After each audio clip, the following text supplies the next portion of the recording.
How many here for the first time? Should see a lot of. How many would like a cup as a remembrance and a token of our appreciation?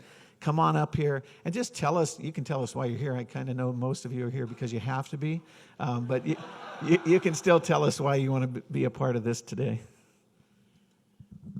Morning, everybody. I'm so excited because my friend Jay Nelson, who is a commercial realtor and is partly responsible for the rebuilding of Fargo downtown area, which is so awesome, right? Goes to this every week in Fargo and always posts on Facebook. And this morning I was able to send him a photo with it in the background and go, look where I am. I'm Carmen, and I'm here because I've never been here before, and I want to learn. Learning is good. And we got one more. Otherwise, it'll be a decoration on the stage. Teachers are afraid to come up here. Just like fill the back or anything. All right, there we go. This is the time that we like to say that we have a hashtag, and we use that hashtag for the shy people who don't like to ask their questions when we get to Q&A. So please use hashtag 1MCND, and that will go to our person on the Twitter universe, and they will answer the questions or ask the questions. They might answer the questions too, but hopefully not. Hopefully we have the presenter doing that. And so now, any community activities, I know August, September, October, things are coming up. So if you have some events coming up that you would like to express to this crowd, please come to the stage now. All right. Want to talk a little bit. I think we got a slide for DisruptWell. Yes. This is a mark your calendars, September 17th. This is good for a lot of people that might not be from Bismarck. This is worth the trip to Bismarck for. It's our third annual disruptive, we have the Disruptive Innovation Challenge, but DisruptWell is basically where we bring people together to talk about disruptive technologies, innovations that are happening around us, how we can use those to our advantage, how we can not get run over by them, how we can learn about them. We're going to have a Bitcoin machine. We're going to have a little autonomous trolley running around, from what I understand. I'm not sure, but we're trying to even get a drone that hauls people around. So no promises on that one, but we're trying. So make the trip. It's fantastic. Our tickets are going fast, though, so get online, disruptwell.com. And grab those. Also, the Disruptive Innovation Challenge, it's too late to apply, but this is where we offer North Dakota companies that are doing something disruptive in their space to apply for this challenge. And our past winners have been from all over the state and have gone on to do some pretty great things. And in fact, our speaker this morning is one of our applicants this year. So mark your calendars and please join us. Thank you.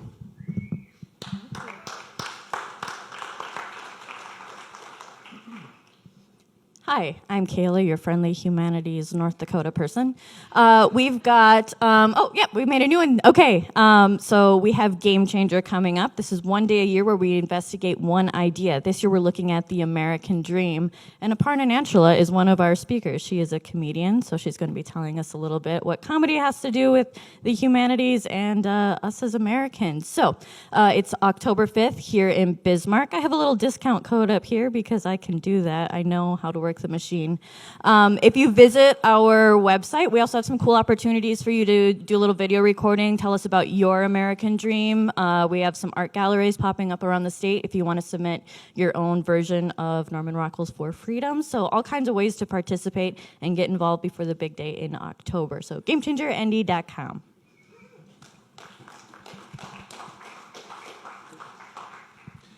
Good morning, I'm Tyler from the Idea Center. This morning I'm making an announcement on behalf of our friends at the Department of Commerce. So we have the Main Street Summit coming up October 29th through 31st in Bismarck here. Part of that summit is the Main Street Awards. So at that summit, they'll be giving awards out to communities in all these different categories here.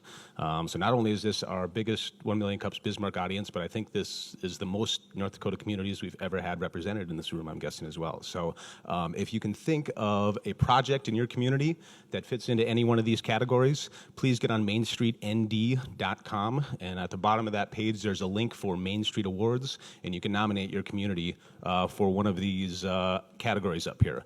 There's one one that I'd like to highlight, and that is the Legendary Young Leader Award. So every one of these is a community award, except for that one. That one goes to an individual. And with all the career and tech ed professionals in the room, I bet we know a lot of remarkable young leaders who are probably deserving of some recognition. So please put some thought into that. Get on mainstreetnd.com and make some nominations. Thank you.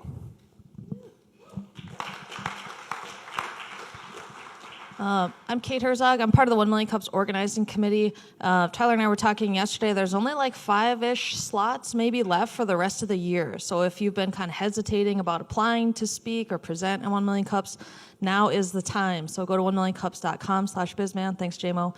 And apply because we're getting full fast, and so which is great. And you guys have been awesome this year. So if you have someone or you know someone who wants to apply to be on stage, go to 1millioncups.com/bizman. Thank you very much. And I am giving this cup away to the sharpest shirt in the audience. Right there. Come on up. That is a sharp shirt. And sorry. There you go. Gotta represent for that. So how many meanders do we have in the crowd? You meander. You wandered. You really didn't went along a proven path. You knew what your life was going to be from birth, maybe, right? There's a lot of us that are meanders. Our guest speaker is a meander. Started out going into medical school and graduating with an English degree. I suppose you can articulate a little bit better what your problems are, right? Medical problems. He went out and tried to discover some oil on a boat in the ocean. Maybe a ship, huh? Probably a ship. Created some software. Became a consultant. And so he has meandered this path that was never really a straight line for him. So he founds this organization called Golden Path Solutions.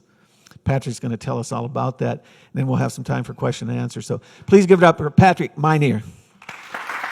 Thank you.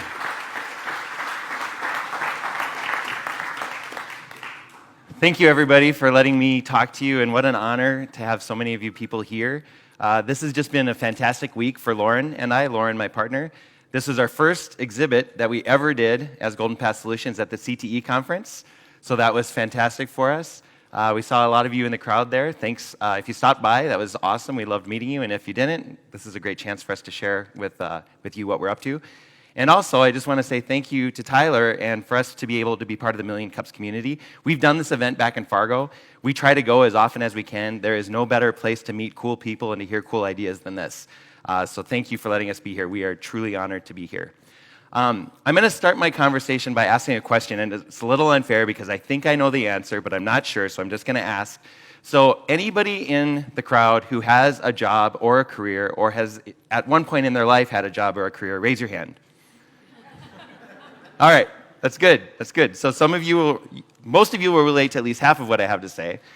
The other half is how many of you either at home right now have students that are in school or work with students? And I kind of know the answer to this too. Yeah, that's what I figured. So what I'm going to talk to you about is how our solution helps both of those populations, how we want to help students and employers, people that are basically looking for workers and need workers to be successful, whatever they do. A lot of you know the stats on the page here, but one of the things that I know as a consultant doing work for companies in my past life is that employers have a hard time sometimes finding the right skill set for jobs that they need. It could be really technical skilled jobs, it might be very basic jobs. It might be things that you need a lot of, it might be things that are really specialized where you just need 1 or 2 people. And students are also having a hard time trying to figure out what they should do. Where should I go to school? Should I go to a 2-year or 4-year school? What should I major in? What career should I have? And at the end of the day, I feel like students are placing a huge financial bet on an outcome that may or may not be what they expect. And if you look at the data basically supports this. A lot of students, when they start like a 4-year school, they drop out after their first year, 30%. Just like me, like Carl introduced, I changed my major probably 4 times. 80% of students change their majors at least once, 50% 2 or more times. And every time that happens, that could be more expense in terms of school. You look at like how many people get jobs related to what they studied. Sometimes it's not many. It takes them a while to get to where they need to be. And college debt is a huge issue, which everybody in the room knows about. At the same time, employers struggle sometimes to find the people that they need. So especially in a low labor market, there's a lot of positions that are unfilled. There's high attrition. I end up hiring people and I have to train them. I might not get full productivity out of them for 6 to 12 months. And even after that, they might leave and then I start the whole process over again. So what we started thinking about is how can we make this better for both populations? And that's where Golden Path comes in. At a high level, what Golden Path is trying to do is connect students to employers. The way we do this is we have a solution for students that we're calling Compass that basically looks at the data around what they've done in high school and maybe their first or second year of college or their 2-year school and uses that to help them understand their skills, their talents, and the careers that they should pursue. At the same time, we work with employers to figure out what are the jobs that they need to hire, and then we figure out what are the skills and talents and educational background needed to be successful at that job. Then what we do is what we think is disruptive. What we do is we basically try to connect that raw talent, that student that hasn't yet made their decision on what they want to do, but they have the right skills and talents to be good at a job. We connect them with the employer, and then we create an agreement where the employer might influence where the student goes to school, what they study. They would provide them internships and co-ops while they're in school, and then when they graduate, the company would give them a job with a work agreement and pay back their tuition. That's what we're trying to build. And I'm going to walk you through that in a little bit more detail in terms of how this works. So Compass, the application that we want to build, does a little bit of the similar things that Are You Ready does, and we've been working with Marilyn on how to connect these two things together. But what we do is we look at the actual data of what students have done. So we look at their transcript. We look at the things that traditionally are used to kind of predict success. We might look at what classes did they take. How did they do in those classes compared to their overall grade average? We might look at what classes did they really love. We might look at, did they take one, like Woods 1 or Woods 2 or Woods 3? Did they take more of something that might indicate that they have a passion for whatever that is? We also look at activities. What clubs were they in? What jobs did they have? Were they in team sports or individual sports? All those things we can use to help identify, is this person a social person? Is this person a technical person? Were they in a robotics club? Were they in a coding group? What did they do in terms of activities? We look at hobbies and interests. What do they do in their spare time? What did they do with their free time? Did they teach themselves how to write code? Do they draw? Do they love art? And then finally, we look at personality. Right now, we're looking at Myers-Briggs. Strength Finders is an option. We're looking at different assessment tools. But at the end of the day, we use all this information. We translate this into Holland scores, or things that the Strong Interest Inventory measures or Are You Ready measures, and then we use that as guidance to the student. This is what we think you're good at based on what you've done, and these are the careers and things you should explore based, again, on what you've done. That's for students. For employers, what we do, like I said, is we figure out what are the jobs that they need to fill, and then what are the skills and talents that are needed to be successful in that job. So here what we do is we interview people. We might talk to a company and say, if you need welders, we want to talk to your best welders. And then we want to understand what makes them tick. Why are they good at that? What did they do in high school? What was the first thing that they started doing that indicated that they were going to be good at that job? And when we have all that information, we build these profiles. And these profiles might say things like a future machinist is somebody who loves math classes and did really well in geometry. They love tinkering with things on their own. They actually loved taking things apart and figuring out how they worked. And they might almost be borderline obsessive compulsive with precision and detail, which is absolutely needed for a machinist job. That information we let the employers have, and they can use it for job descriptions, they can use it for their own recruiting, their own talent management. But then we do the match. So basically what we do with the match is we allow students to make themselves searchable. This is totally up to the student if they want to do this or not, and we might even need people in the room to help with that process if the student is under 18, or we might need parental consent. But at the end of the day, if a student makes themselves searchable and an employer decides they want to sponsor students, what we do is we compare the profile, the job profile, against the student's profile, and when we find a match, we create the agreement. And the agreement might be things like where you go to school. Is it a 2-year or a 4-year degree? Is it a certification? Is it an apprenticeship? You might not even need school. Maybe you're going to work for the company right out of school. It would focus on what is the course of study. It might focus on other things like, are there performance metrics? Is there attendee? You need to have a certain attendance percentage. Are there internships and co-ops that we want to drive? Are there internships and co-ops that you actually might want to drive not with the company that you're going to work for, but with a partner company that you're going to partner with in whatever the job is that you have? What are the experiences that are needed to get that student the right education and the right experience, so when they start working at that company, they are productive on day one and they know what they need to know. We think the benefits of this are huge, and you all in the room probably could see where this could play out. For the employer, they have an employee that has the right raw talent and the right skills that are going to be needed to be successful at the job. They have somebody that has the exact educational background that's needed. So instead of the student going and getting a 4-year degree and then still needing a year or two of training, they've actually been doing that training more deliberately during their higher ed career, and basically they have the skills already needed to be successful at the job. Because of the work agreement, they can manage attrition better, and actually the business case overall is just better. For the student, they're going to be in a field that they love, which we hope with high confidence based on the data that we've done a good job on the skills assessment. So whatever the student is doing, we know based on their activities in high school that they're going to love that job. They might have a job waiting for them where they don't have to worry about, how am I going to find a job? When do I need to start applying? All that anxiety that goes into what happens when a student gets ready to graduate from their 2-year or 4-year school. And they might not have any debt, which is a huge deal. And actually, even for post-secondary school, and I would say even K-12, what we're doing here is we're creating incentives for employers to work more closely with schools. Because at the end of the day, employers are starting to realize that they need to partner more with schools because that's their future workforce. You guys in this room, particularly you in this room, are driving the types of experiences and the type of knowledge that ultimately is going to benefit the employers that are going to hire these students that are coming out. So how can we make that process easier? How can we make that process more streamlined? And how can we make that process in a way that both parties are incented to work with each other? We envision the tool being a part of that too, where now the student is incented to keep that tool up to date with experiences that they've had, not only because every time they have a new experience, they're going to get more insight, but also because it could potentially lead to them getting a job or potentially school paid for. Where we're at in terms of status is we are currently working with 4 companies. We are a very early company. We technically became a North Dakota corporation in January, so we're very early. We've been noodling on this concept for probably over a year. But at the end of the day, we have 4 companies that are on board. We have actually 5 companies. Bobcat, Sanford, American Crystal Sugar, and Fargo Automation, a Fargo company, have been working with us on profilings. And then we also work with General Equipment.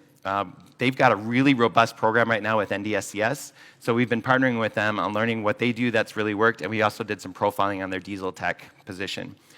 What we do is we've got, with the sponsorships that we have available, we have over 20 sponsorships that in the fall we're going to start looking for students.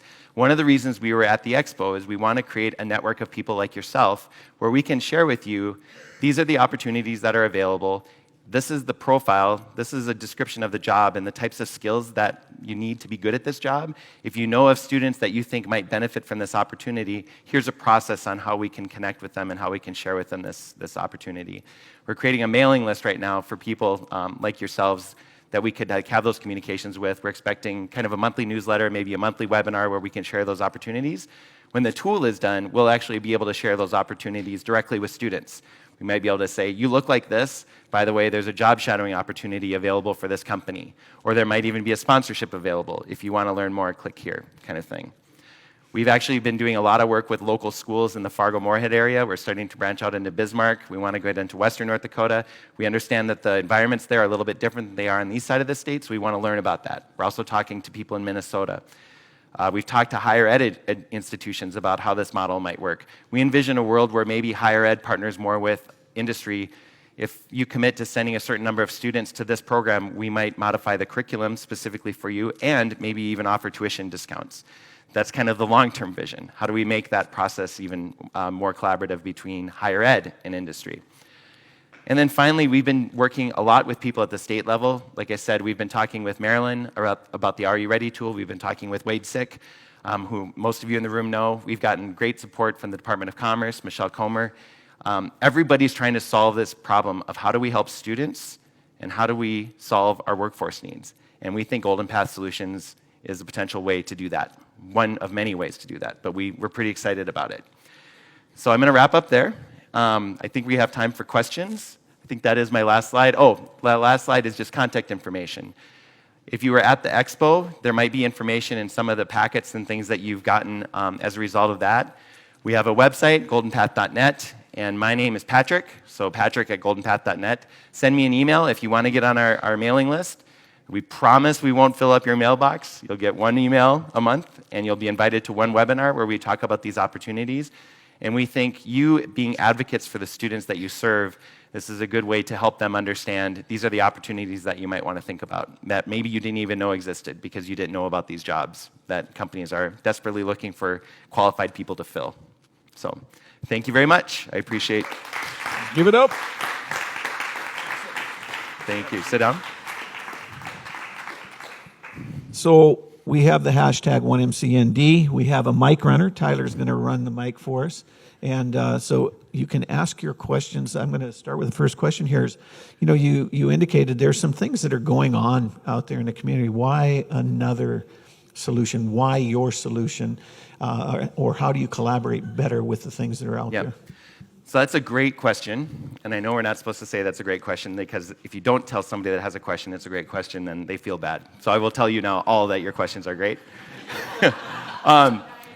I would say one of the things that we've learned as we've been going through this is we started thinking about what are the opportunities that students get to experience different things, like a coding class or even a construction class that M-State offers in Moorhead, Minnesota. And one thing we started to realize is not a lot of students or parents know that these things exist. And even some of the roundtables that I was part of yesterday, there are companies that offer job shadowing opportunities that maybe some of you in the room didn't know that they offered, and you would love to be able to offer those to your students now that you know.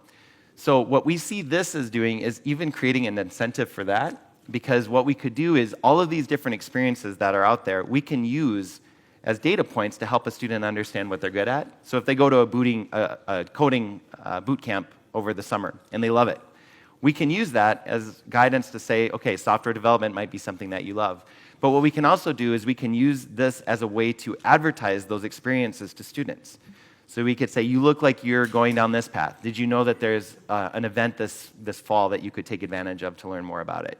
How do we use something like this to take all that great stuff that's happening in the communities, but make it so that more people know about it in a more systematic way? So is this like a swipe right, swipe left type of situation, or how does that work from both ends, the employer and the student? What we envision doing is having like a match confidence level. So one thing might be for a student, we actually need a certain amount of data before we can say confidently that this is a career that you would love, particularly for a sponsorship. I think one of the things that companies are worried about is if I were to sponsor a student, how do I know that they're the right fit? And a lot of times right now what might happen is there's a survey that's done, which is good, but surveys we all know can be biased, and they can be, a student might take a survey based on what they want the outcome to look like or maybe how they feel at that exact moment. Whereas if we're looking at 4 years of data of high school, we can be relatively confident that that student has, that basically what we're saying they're good at or what they might be interested in, we can feel confident about that. But if we don't, if that student doesn't have as many experiences as we think they should, if maybe they're a sophomore or junior and they haven't had a full high school transcript yet, then what we can do is say you're on the path to a certain level of confidence. These are the things that you should do, or these are the things that you should explore. We've even thought about how do we use that as a way to gamify, and I know we've all heard that word, but how do we make it so that students are excited about career planning, they're excited about having experiences that are going to give them introductions to different things or exposure to different things that they may or may not like, but how do we make that something that students want to do versus something that we're trying to always force them to do or nudge them to do, or parents are trying to force them to do. So I think that confidence thing is going to be important. And then vice versa, we also want the student to make sure that if they're going to take advantage of a sponsorship, that that's a good fit. So we even think, job shadowing experiences, some of the choice-ready requirements around you spend 40 hours in a work environment, those could actually be good experiences to make sure that there is a good fit between an employer and a student before a sponsorship is created. So it seems like you have, do we have a question? Go ahead. Yeah. Oh, there we go. Thanks, Carl.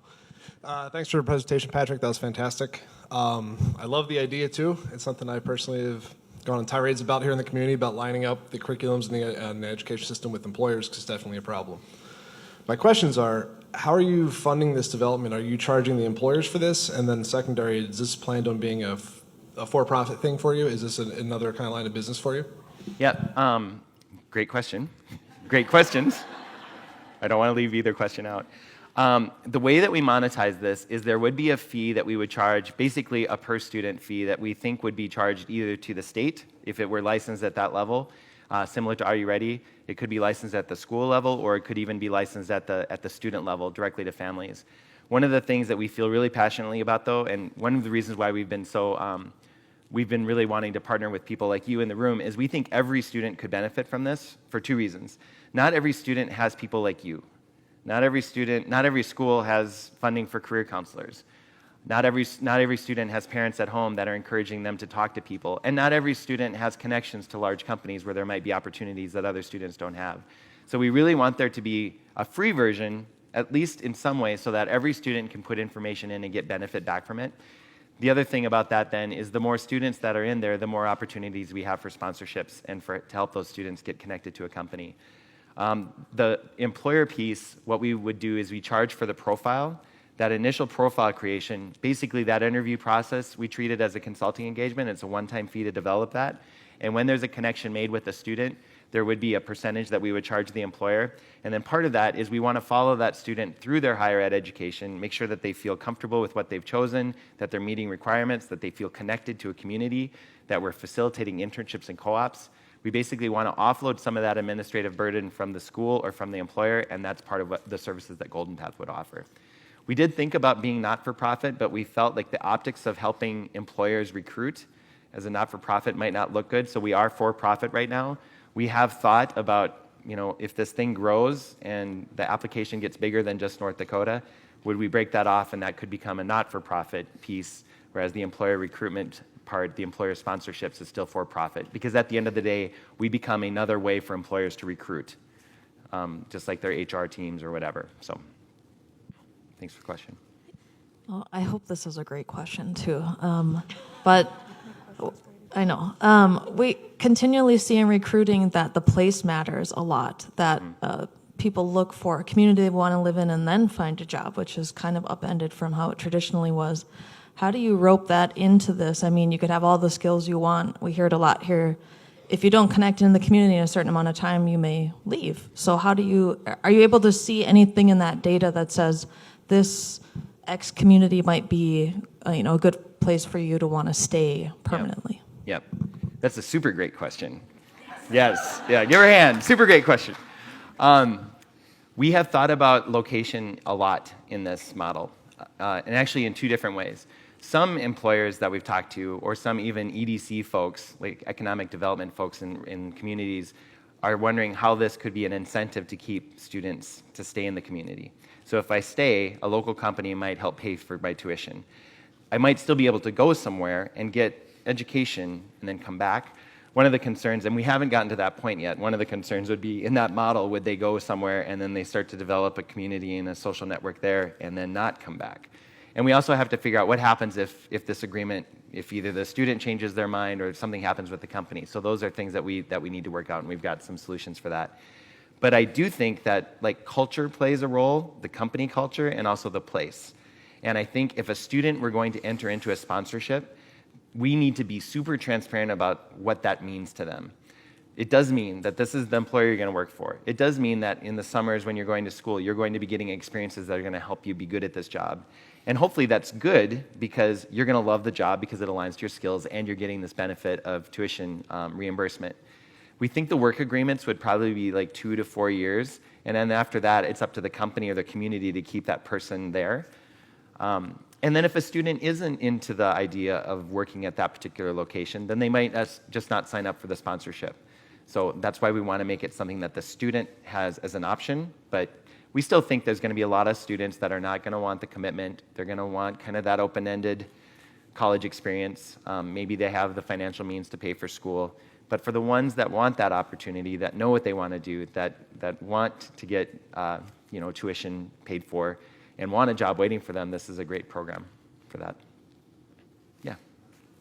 Looking at it from a business perspective, obviously a tremendous amount of potential opportunity here. I mean, just phenomenal.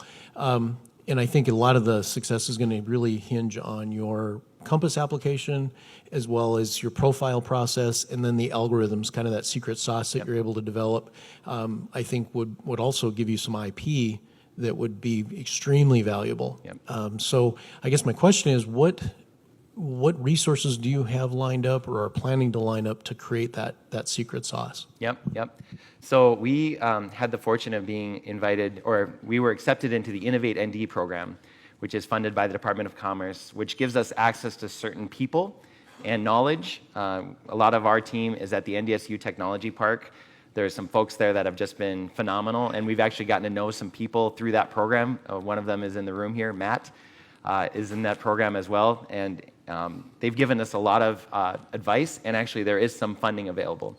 We were able to use that funding to actually build a prototype of the Compass app that right now is fully functional. It's very, I don't want to use the word raw, but what we want to do is get that in front of students and have them start telling us, we like this interface, we like this color, we don't like this, because it really needs to be easy for students to use, otherwise they won't use it. At some point, we will be asking for more dollars for investment. We actually just got primary sector certified with the state of North Dakota. We'll be applying for the seed capital tax investment credit. So we want to make our company something that is both a good investment because it's a good business model, but also because there's a huge social benefit, we think. When we talk to people about this, I don't think there's anybody that we've talked to that has not loved the idea because it helps students and it helps workforce issues. I think our job now is we've proven that students, we've actually done the assessments with students and gotten feedback. So we've ran them through our algorithm and we've asked them if the information is helpful and if they'd recommend it to a friend. We've done, like I said, about 10 profiles. We have over 20 sponsorship opportunities. So we know that the interest is there. I think the next thing that we need to do is actually get some students exposed to these companies and enter into a sponsorship and then start to see how that process works. Once that's done, then I think the entire business model is validated, and then we want to start expanding it. And we could see this tool being, honestly, it could be a national tool. We think there's value in having a consistent process for how we give students career and guidance. North Dakotans, you all are lucky because we have Are You Ready? And it's a state-sponsored program that everybody has access to, so there's commonality there. Minnesota doesn't have that. So every student or every school in Minnesota has to find their own tool. So if you move from one school to another, you might have to learn a whole new tool. Well, wouldn't it be cool if you had the same process? And actually, the curriculum that a student had as a freshman and sophomore at school A, then they shifted over to another school, even though the curriculums are different, the way that we run the algorithm, that data still comes together to provide that student good insight into skills and talents, even though they were at two different schools. Or even homeschooling. You can do it that way too. Patrick, I have a question over here, kind of piggybacks on Evan's question. Hear a lot about data and sensitive data, and how companies are using their data sets as an asset and a product that they're selling and leveraging, and also how they're protecting that and being good stewards of that data. In the context of Golden Path Solutions, as you scale this, you're going to have a lot of data coming on board. Have you thought about what insights could be gained from that? How do you leverage that while also being a good steward of that data? Yeah, that's a super, super, super great question. See, I've already got myself into a spot here.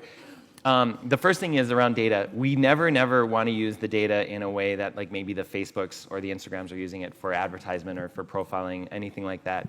The data really needs to be protected for the student. There's FERPA laws that we need to abide by. So even for our application to be considered by schools, we need to abide by those things.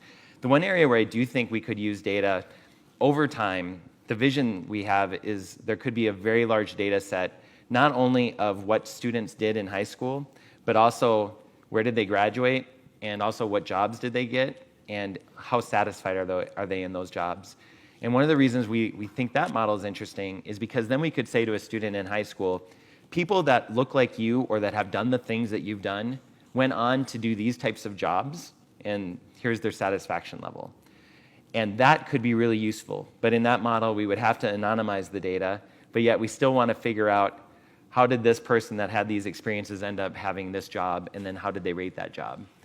Part of what we're also thinking about doing, right now we're focusing on students, but we also think, could we apply that same data model to people that are looking for their second or third career? So they're already working, but they want a change. Or also, how could we use this model to help people coming out of the correctional system? So what are the experiences that they've had, maybe the learnings that they've had while they were serving their sentences or whatever, and help them get to the right job. But all of this using that same foundational data model around translating actual experiences into skills and Holland scores that we can then use for alignment to these profiles. But data is a big concern we need to make, and we also need to make sure that the system, that it can't be hacked into. The platform we're using to build this is on Microsoft Azure. We have a Microsoft campus in Fargo, which is awesome. They've already provided some really great help to us in terms of development advice. So one of the reasons we picked that platform is because security is a huge focus for them. Excellent. Halfway through, well, left side. I love your concept and your vision as well. The community of youth that I work with in transitioning is youth with disabilities or youth with special needs. And so I formed a youth group this year. We just started. It's called Youth Empowering Social Services. And that's one thing that we encourage them to do, is to be self-advocates and be able to transition into careers or colleges and know what their rights and whatever are. I went to the Disrupt Well conference last year and talked with a man about the security, whatever you call it, security for computers and such. Yep. And and just offered to him the idea of getting youth with autism Yeah. involved in that program. And I've also been in contact with the Microsoft office in Fargo to try to work something out there. Yeah. How does your company deal with the youth with disabilities or special needs? Yeah, that's actually something that I'd love to follow up with you on that, because that is, as we've been having this conversation, we've been focusing on getting different community input. So we started with public schools. We started in the Fargo area, and then we started talking to private schools like Shanley and Oak Grove. What's different about your schools versus public schools? Then we want to start talking to different regions, like what are the needs that you have here? We've even started talking with the tribal schools. I think your population is one that we also need to consider. And I've thought so much about that concept of, like those autistic students and what is it that because they're amazing. There are things that they can do that are just phenomenal. I know Microsoft's been doing some work in the cities with having them contribute. But my fundamental belief, and I know everyone in this room probably agrees with me, is that every single person has a talent and a skill and a value that they can offer. What we just need to do, and what we're all trying to do really, is just how do we figure out what that is, and then how do we make the people that need it aware of it? And so if we can help those populations with, as we're doing profiling, if we figure out what we need is somebody that has these skills, these characteristics, the ability to get laser focused on something, to solve problems, to do whatever it is, that might be a great fit for some of the people that you represent. There might be other jobs that require a very broad skill set. I need to learn a little bit about everything, kind of like me, my background. You're not going to be a master of anything. You're going to know just enough to be dangerous in a lot of things. But that's kind of what we need, because you're going to be somebody that's going to be dealing with new business models or new activities, new innovations. You're going to get it operationalized, and then you're going to go on to the next thing. That might be a different population, different skill set. How do we help all of those different people with those talents get to the right spot? Yep. Yeah, if you could follow up with me for sure, just send me. I'd love to talk with you maybe a little bit more about how we might be able to connect with you and your group. Excellent. Middle section, halfway through. I was just curious, is there an age minimum or an age maximum for your program? Yep. So this is actually one of the areas that we've been having really good conversations with Marilyn and her team around Are You Ready? Because our model is a data-driven model, we need experiences. So we've thought about, would this work for a 6th, 7th, 8th grader? And certainly we could get their information in, but a lot of those students have experiences that are consistent, because they've not really gotten to the point where there's a lot of electives. There might not be as many activities offered. There's certainly some young students that have done a ton of things that I can't even imagine doing when I was 12 or 13. They've been in dance for 7 years. They've done all these different things. But what we're thinking is the traditional assessment might be really appropriate for that younger age, and then as they go through school, this system can start to help nudge them in different directions based on the experiences that they're having, with that high confidence being towards 11th or 12th grade. We have been thinking about taking the algorithm and applying it to universities and two-year schools and loading their curriculum in. We hopefully will be doing some assessment work with MSUM and NDSU. I think with MSUM, we're going to do it with their entrepreneur class. And with NDSU, we actually want to do it with their undeclareds and see how this model applies to the university system.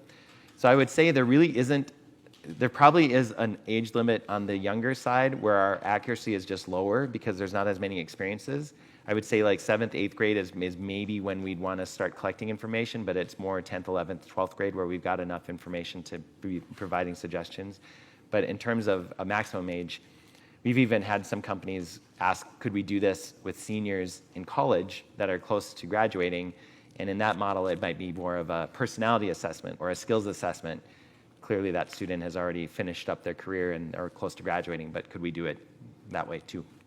So I think we'll continue to figure out what is the right time to get this involved, and then also how does this work with Are You Ready and some of the other tools that you all use for this sort of thing. To our left over here. Some numbers to throw out right now. I work in the medical community, specifically in long-term care. Right now, nationally, we're looking at a shortage of nurses of about 300,000 by 2025 and 90,000 in the doctor area. So if you're a person in need of health care and you're looking for some of these services, it's going to be hard to find the professionals to meet the need. And in the rural areas, we're already seeing it, 16 to 17% in the shortage areas. Now, we've gone to the colleges and tried to recruit people in, but they're willing to, a lot of the college students are willing to, even if you're offering huge bonuses, like in the 20,000 area, they're willing to take less pay so they can go work in the exciting emergency rooms and to get that experience. You're talking about tuition assistance and things like that. Nice thing about bonuses is they don't have some of those strict rules in order to get that back. But bonuses, if you educate them right, could almost be better in some regards. Do you have anything that picks up those little dynamics? We've thought about bonuses as maybe being incentives for performance. So in addition to tuition reimbursement, actually this just came up with a conversation we were having with a gentleman at NDSU, that there might be electives or there might be additional programs that a student could take advantage of when they're in school that would provide a bonus, like take these classes or take this other elective almost, that isn't necessarily required for the future job that you're going to have, but would be beneficial if you were to take it. We haven't. So you're right. In terms of tuition reimbursement, there are also some sticky points around, is it treated as taxable income? Is there tax benefits to the company for tuition reimbursement versus bonuses? There are some bills in the federal government right now around treating tuition reimbursement as a non-taxable incentive that doesn't have to be treated as income. And the state of North Dakota has actually passed a couple bills around state matching of employee-sponsored reimbursement. But I think your point is a good one. If I rephrase your question a little bit, you're saying there's a challenge that we've had using bonuses. Do we think that that challenge would be different if it were tuition reimbursement? And I think that's a good question. The other thing that I do think we need to go, and it comes back to your super great question on regional, is there are going to be some people, whether it be a rural area that they don't want to live in or maybe a field that they want to be a part of that they think is more exciting. The one thing I would say, though, is what we're trying to do, again, is give that person data that says, you might not like that job, even though it might seem more exciting, because the skills that you need to be a nurse in an ER is maybe a different skill set than you need to be a nurse in another area. And how do we align, even within one field, nursing, the fact that there are different types of nursing? That's why when we do this profiling work, like with Sanford, we want to focus on what their unique environment is for their roles, like even like the LPN. An LPN at Sanford might be very different than an LPN at Essentia or St. A's or whatever that might be. Certainly there are commonalities, but the culture and the personality of the company and even the nature of the work would be different. So how do we give the student insight into that? Patrick, we always ask our guests one last question. Tyler's going to ask. Oh, we have a question back there. How do you do that? Well, you keep missing me, Carl. Got one more question for you, Patrick. Yeah. So in some of the recent studies I've been reading is that emotional intelligence actually has more to do with the student's success than GPA or SAT and so forth. Yep. In your in your assessments with students, how do you take that in consideration? How do you dig into that to determine a student's emotional intelligence, so to speak? Yeah, I think that's where the personality assessment comes into play, and also by focusing on things that are outside of just their GPA. So looking at activities, looking at hobbies and interests and all that. And also, I think that process where we talked about before a contract would be signed where there's a sponsorship in place, we definitely want there to be a connection between the employer and the student to make sure that there is a fit. I will tell you, and actually this, I think everybody in this room heard this, and it even came up during the general session, I think yesterday or the day before. When we talk about emotional intelligence, Lauren and I, when we've been talking to employers and building these profiles, we often get this kind of like, well, they need this education and they need this and they need this, but you know, at the end of the day, I can teach them a lot of that. I think it was Steffes that has all these academies within their manufacturing company where they'll teach you how to be a machinist or they'll teach you how to be a welder. But what they said is, we need people that are willing to learn, that are coachable, that I can tell them that they are doing something wrong and they don't freak out on me, and they show up, which to me is shocking that they show up, that they just show up. I'm thinking of my kids, like you guys are set because I know you'll show up. You might get defensive every now and then, but I think that is a big deal, and a lot of employers are just, they've almost shifted from wanting to find somebody with the perfect education to like finding somebody that actually just has the ability to learn what they need to learn. So I definitely think that we can help with that through the models that we're driving, looking at personality as one of the data points versus just GPA or just ATC scores. But I do really think that the culture of the company compared to the culture of the student, making sure there's a good fit there is important. Just like we would do just like any of you would do when you're hiring a new person, or even schools do when they do the interview process for some of the incoming students. Let's make sure there's a good fit here. Because our goal, our job at the end of the day is how do we make sure that at the end of this whole process, the employer has a rock star employee and the student, the employee, got a good deal out of it with the tuition reimbursement, has a job that they love, and is super productive. I think of that, the mechanic that came up yesterday during that, the CTE conference for those of you that were there. Amazing kid, super smart, wanted to be an auto mechanic. A lot of people told him he shouldn't have been, but he stuck to his guns, and now he's amazing. He's loving his job, and he's great at it. That's, how can we make that experience happen for more and more students? And how do we help you all do that? Because I think that's what you all are trying to do every day. How can we be part of that and help you? Yep. Now, Tyler? Good. Patrick, thank you so much for sharing the Golden Pass Solutions story on stage this morning. Last question we always ask is, how can our 1 Million Cups community here in Bismarck and Mandan help support you and Golden Pass Solutions moving forward? Yep. Can I ask for two things? Yes, 2. All right, sweet. 2 things. The first thing is specifically for you in the audience.